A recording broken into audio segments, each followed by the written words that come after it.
Hello guys, ಎಲ್ರಿಗೂ ನಮಸ್ಕಾರ. So welcome back to no recipe vlog. ಇವತ್ತು ನಾನು ನಿಮ್ಗೆ ಹೇಳ್ಕೊಡ್ತಾ ಇದೀನಿ, ಎಮರ್ಜೆನ್ಸಿ ಟೈಮಲ್ಲಿ ಕ್ವಿಕ್ ಆಗಿ ಯಾವ್ದಾದ್ರು ಸಾರ್ ಮಾಡ್ಬೇಕು ಅಂದ್ರೆ ಅದೇ ಈ ಟೊಮೊಟೊ ಸಾರ್ ಮಾಡೋದು ಹೇಗೆ ಅಂತ ಕ್ವಿಕ್ ಆಗಿ ಹೇಳ್ಕೊಡ್ತೀನಿ. ನೀವೇನಾದ್ರು ಚಾನಲ್ಗೆ ಹೊಸಬರಾಗಿದ್ರೆ ಸಬ್ಸ್ಕ್ರೈಬ್ ಆಗೋದನ್ನ ಮರಿಲೇಬೇಡಿ. ಇದೇ ತರ ಹೆಚ್ಚಿನ quick and recipe and healthy and tasty ಎಲ್ಲಾ ತರ ಫುಡ್ ವ್ಲಾಗ್ಸ್ ಬರ್ತಾನೆ ಇರ್ತವೆ. ಸೊ ಚಾನಲ್ಗೆ ಸಬ್ಸ್ಕ್ರೈಬ್ ಆಗಿ, ಹಾಗೆ ನಿಮ್ಮ ಸ್ನೇಹಿತರ ಜೊತೆಗೂ ಶೇರ್ ಮಾಡಿ, ಹಾಗೆ ಒಂದು ಲೈಕ್ ಮಾಡಿ. ಬನ್ನಿ, ಇನ್ನ ತಡ ಮಾಡೋದಲ್ಲ, ಕಿಚನ್ ಹೋಗಿ ವಿಡಿಯೋನ ಸ್ಟಾರ್ಟ್ ಮಾಡೋಣ. ಈ ಟೊಮೊಟೊ ಸಾರು ಮಾಡೋದಕ್ಕೆ ಬೇಕಾಗಿರೋ ಇಂಗ್ರೀಡಿಯೆಂಟ್ಸ್ ನ ಕ್ವಿಕ್ ಆಗಿ ನೋಡ್ಕೊಂಬಿಡೋಣ. ಆಮೇಲೆ ಕ್ವಾಂಟಿಟಿ ಮತ್ತೆ ಹೆಂಗ್ ಮಾಡೋದು ಅಂತ ಸ್ಟೆಪ್ ಬೈ ಸ್ಟೆಪ್ ನೋಡ್ಕೊಂಡು ಹೋಗೋಣ ಬನ್ನಿ. ಹೇಳ್ದಾಗೆ ಟೊಮೊಟೊ ಸಾರಿಗೆ ಮೇಯ್ನು ಟೊಮೊಟೊ. ನಾವು ಮುಂಚೆನೆ ಬೇಯಿಸ್ಕೊಂಡಿದೀವಿ, ಯಾಕಂದ್ರೆ ವಿಡಿಯೋ ಲೆಂತ್ ಆಗಬಾರ್ದು ಅಂತ. ಒಂದು ಎಡಗಡೆ ಟೊಮೊಟೊ, ಆಮೇಲೆ ಮೆಣಸಿನ್ಕಾಯಿ ಎರಡು ಜೊತೆಗೆ ಬೇಯಿಸ್ಕೊಳ್ಳೋಣ. ಆಮೇಲೆ ಕೊತ್ತಂಬರಿ, ಆಮೇಲೆ ರುಚಿಗೆ ತಕ್ಕಷ್ಟು ಹುಣಸೆ ಹುಳಿ, ಆಮೇಲೆ ಬೆಳ್ಳುಳ್ಳಿ, ಕಡಲೆಪಪ್ಪು, ಜೀರಿಗೆ, ಧನಿಯಾ ಪುಡಿ, ಅರಿಶಿನ, ಸಾಸಿವೆ, ಆಮೇಲೆ ಬ್ಯಾಡಗೆ ಮೆಣಸಿನ್ಕಾಯಿ, ಒಗ್ಗರಣೆಗೆ ಕರಿಬೇವು, ಆಯಿಲು, ರುಚಿಗೆ ತಕ್ಕಷ್ಟು ಉಪ್ಪು. ಇಷ್ಟೇ ಸಾಮಗ್ರಿಗಳು ಬೇಕಾಗಿರೋದು. Quick and tasty and healthy ಕೂಡ ಸಖತ್ತಾಗಿರುತ್ತೆ. ನೀವು ಒಂದ್ಸಲ ಮಾಡಿದ್ರೆ ಮತ್ತೆ ಮತ್ತೆ ಮಾಡೋದು ಗ್ಯಾರಂಟಿ. ಬನ್ನಿ, ಇನ್ನ ತಡ ಮಾಡದಲ್ಲೇ ಮಾಡುವ ವಿಧಾನನ ಕ್ವಿಕ್ ಆಗಿ ನೋಡ್ಕೊಂಬಿಡೋಣ. ಹೇಳ್ದಾಗೆ ಈ ಬೇಯಿಸ್ಕೊಂಡಿರೋ ಟೊಮೊಟೊ ಇರುತ್ತಲ್ಲ, ಅದ್ರ ಮೇಲಿರೋ ಸಿಪ್ಪೆನ ನೀಟಾಗಿ ಈ ತರ ಬಿಡಿಸ್ಕೊಂಬಿಡ್ಬೇಕು.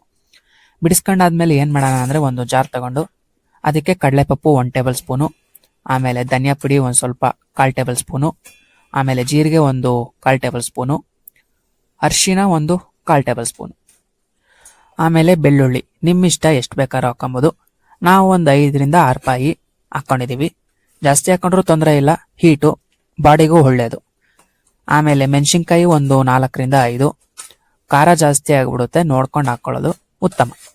ಆಮೇಲೆ ಟೊಮೊಟೊ ಒಂದು 2ರಿಂದ 3 ಗಡ್ಡೆ, ಹೇಳ್ದಾಗೆ ಬೇಯಿಸ್ಕೊಂಡಿರೋ ಟೊಮೊಟೊ.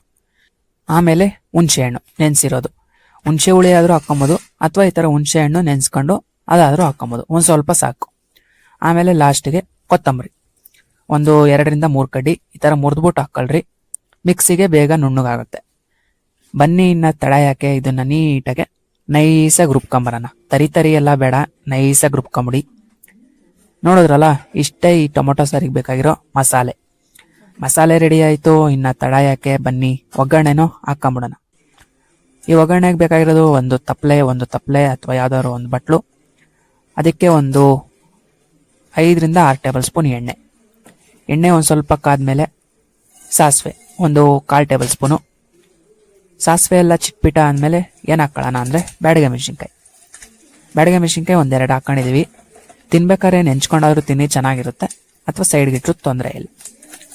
ನೆಕ್ಸ್ಟು ಬೆಳ್ಳುಳ್ಳಿ ಒಂದು 2ರಿಂದ 3 ಪಾಯಿ ಅಷ್ಟು ಹಾಕೊಂಡು ಒಂದು ಸ್ವಲ್ಪ ಕೈ ಆಡಿಸಿ. ಕರಿಬೇವು ಒಂದು 2ರಿಂದ 3 ಕಡ್ಡಿ. ಕರಿಬೇವು ಹಾಕೋದ್ಮೇಲೆ ಅಸಲಿ ಮಜಾ, ಚಿಟ್ಪಿಟ ಅಂತ ಎಲ್ಲ ಸಿಡಿದ್ಬಿಡುತ್ತೆ, ಹುಷಾರಾಗಿ ಹಾಕೊಳ್ರಿ. ನೀವಿನ್ನ ಚಾನಲ್ಗೆ ಸಬ್ಸ್ಕ್ರೈಬ್ ಆಗಿಲ್ಲ ಅಂದರೆ ಸಬ್ಸ್ಕ್ರೈಬ್ ಆಗೋದನ್ನ ಮರಿಬೇಡಿ. ಇದೇ ಥರ ಹೆಚ್ಚಿನ ಕಂಟೆಂಟ್ ಅಂಡ್ ಕ್ವಿಕ್ ರೆಸಿಪೀಸ್ ಬರ್ತಾನೆ ಇರ್ತವೆ. ಹೇಳ್ದಾಗೆ ನೋಡಿದ್ರಲ್ಲ ನೀವೇ ಎಷ್ಟು ಚೆನ್ನಾಗಿ ಸಿಡೀತು ಅಂತ, ಅದಕ್ಕೇನೆ ಹುಷಾರಾಗಿ ಮಾಡಬೇಕು ಅಡುಗೆನ. ಆ ಕರಿಬೇವೆಲ್ಲ ಒಂದು ಸ್ವಲ್ಪ ಫ್ರೈ ಆದಮೇಲೆ ಈ ಮಸಾಲೆ ರುಬ್ಕೊಂಡಿದ್ವಲ್ಲ, ಆ ಮಸಾಲೆ ಹಾಕೊಂಬಿಟ್ಟು ಈ ಟೊಮೊಟೊ ಬೇಯಿಸಿರ್ತೀವಲ್ಲ ನೀರು, ಅದನ್ನ ಎಸೆಯಕ್ಕೆ ಹೋಗ್ಬೇಡ್ರಿ. ಆ ನೀರನ್ನೇ ಇದಕ್ಕೆ ಮಿಕ್ಸ್ ಮಾಡ್ಕೊಂಡ್ರೆ ಒಳ್ಳೇದು. ಯಾಕಂದರೆ ಟೊಮೊಟೊಲಿರೋ ಅಂಶ ಎಲ್ಲ ನೀರಿಗೆ ಹೋಗಿರುತ್ತೆ. ಅದೇ ನೀರನ್ನ ಉಪಯೋಗಿಸಿದ್ರೆ ಏನಾಗುತ್ತೆ, ಆ ವಿಟಮಿನ್ಸ್ ಎಲ್ಲ ನಮ್ಮ ಬಾಡಿಗೆ ಹೋಗುತ್ತೆ ಅಷ್ಟೇ. ಹೇಳ್ದಾಗೆ ಅದೇ ಟೊಮೊಟೊ ನೀರನ್ನ ಈ ಜಾರ್ಗೆ ಹಾಕೊಂಡು ಆ ಮಸಾಲೆ ಎಲ್ಲ ನೀಟಾಗಿ ಹಾಕೊಬೇಕು. ಯಾಕಂದ್ರೆ ಏನು ವೇಸ್ಟ್ ಮಾಡಬಾರ್ದು ಗುರು. ಎಲ್ಲ ರೇಟ್ ಏನು ಕಡಿಮೆ ಆಯ್ತಾ, ಎಲ್ಲ ಗಗನಕ್ಕೇರ್ ಕುಂತೈತೆ, ಯಾವುದು ರೇಟ್ ಕಡಿಮೆ ಇಲ್ಲ. ಅದಕ್ಕೆ ಯಾವುದು ವೇಸ್ಟ್ ಮಾಡಕ್ಕೆ ಹೋಗ್ಬೇಡಿ. ಈ ಸಾರು ಯಾವಾಗ ಯೂಸ್ ಆಗುತ್ತೆ ಅಂದರೆ, ಎಲ್ಲಾದರೂ ಆಚೆ ಹೋಗಿರ್ತೀರಾ, ಸಡನ್ನಾಗಿ ಮನೆಗೆ ಬರ್ತೀರಾ ಅಂದರೆ ಅವಾಗ ಆರ್ಡ್ರ್ ಮಾಡೋಕ್ಕೂ ಆಗಲ್ಲ, ಏನೂ ಆಗಲ್ಲ ಅಂದರೆ ಇದನ್ನು ವಿದಿನ್ 30 ಮಿನಿಟ್ಸಲ್ಲಿ ರೆಡಿ ಮಾಡ್ಕೊಬೋದು. ನಾವು ಇದನ್ನು 20 ಮಿನಿಟ್ಸಲ್ಲೇ ರೆಡಿ ಮಾಡಿದ್ವಿ. ಸೊ ಹೇಳ್ದಾಗೆ ಇದು ಸುಲಭ. ಇದಕ್ಕೆ ತರಕಾರಿನೂ ಅವಶ್ಯಕತೆ ಇಲ್ಲ, ತೊಗರಿಬೇಳೆನೂ ಅವಶ್ಯಕತೆ ಇಲ್ಲ. ಆದರೆ ಟೇಸ್ಟ್ ಮಾತ್ರ ಸಖತ್ತಾಗಿರುತ್ತೆ.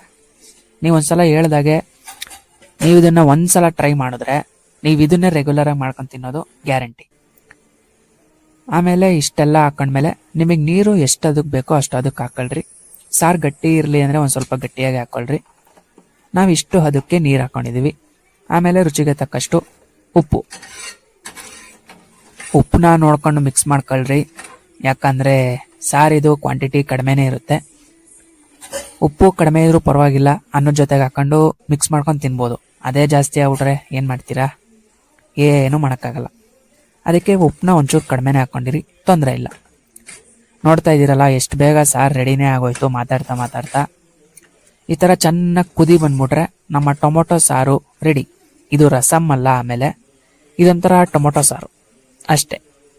ಇದಕ್ಕೆ ತೊಗರಿಬೇಳೆನೂ ಅವಶ್ಯಕತೆ ಇಲ್ಲ, ತರಕಾರಿನೂ ಅವಶ್ಯಕತೆ ಇಲ್ಲ, ಏನೂ ಅವಶ್ಯಕತೆ ಇಲ್ಲ. ಬರೀ ಒಂದು ಟೊಮೊಟೊ, ಒಂದು ಸ್ವಲ್ಪ ಮಸಾಲೆ ಇದ್ರೆ ಸಾಕು. ಲಾಸ್ಟಿಗೆ ಒಂದು ಸ್ವಲ್ಪ ಕೊತ್ತಂಬರಿ ಉದುರಿಸ್ಕೊಂಬಿಟ್ರೆ ಅನ್ನದ ಜೊತೆ ಹಾಕೊಂಡು ತಿಂತಾ ಇದ್ರೆ ಆಹಾ, ಆ ತಪ್ಪಲೆಲ್ಲಿರೋ ಸಾರು ಒಂದೇ ಹೊತ್ತಿಗೆ ಖಾಲಿ ಆಗೋದು ಗ್ಯಾರಂಟಿ. ನೀವು ಒಂದ್ಸಲ ಟ್ರೈ ಮಾಡ್ತೀರಾ ಅನ್ಕೊಂಡಿದೀನಿ, ಟ್ರೈ ಮಾಡಿ ಅಷ್ಟೇ. ನೋಡೋದ್ರಲ್ಲ ಎಷ್ಟು ಸಖತ್ತಾಗೆ ವಿದಿನ್ 20 to 30 ಮಿನಿಟ್ಸ್ ಅಲ್ಲಿ ಕಡಿಮೆ ಟೈಮ್ ಅಲ್ಲಿ ಬೆಸ್ಟ್ ಸಾರು ಮಾಡಬಹುದು, ವಿದೌಟ್ ತರಕಾರಿ, ವಿದೌಟ್ ತೊಗರಿಬೇಳೆ. ನೀವು ಈ ರೆಸಿಪಿನ ಒಂದ್ಸಲ ಟ್ರೈ ಮಾಡ್ತೀರಾ ಅನ್ಕೊಂಡಿದೀನಿ. ಟ್ರೈ ಮಾಡಿದ್ಮೇಲೆ ಹೇಗ್ ಬಂತು ಅಂತ ಕಮೆಂಟ್ ಹಾಕಿ. ಮತ್ತೆ ನೆಕ್ಸ್ಟ್ ರೆಸಿಪಿ ವ್ಲಾಗ್ ಅಲ್ಲಿ ಭೇಟಿ ಆಗ್ತೀನಿ ಅಂತ ಹೇಳ್ತಾ ಧನ್ಯವಾದಗಳು.